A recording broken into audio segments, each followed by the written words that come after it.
If your spreadsheet is slow only after you open it for a few interactions and then it speeds up to normal speed, it could actually have something to do with your printer. So you'll see here, if I go to my printer, we've made our default printer an onboard printer. So this is actually just a PDF writer.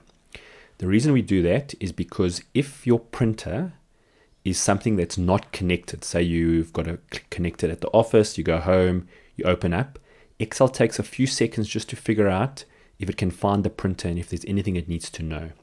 So our suggestion is if you click down here and you go to printers and scanners, set your default printer as an onboard printer, something that you always connected to, you'll always have available.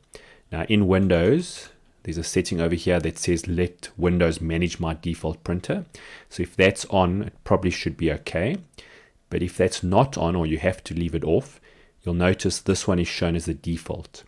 So the way to make things default, you click on it, you say manage, and you'll see there's a button there set as default. What you'll find is that Excel won't spend the first few seconds of an open spreadsheet checking what the printer settings are.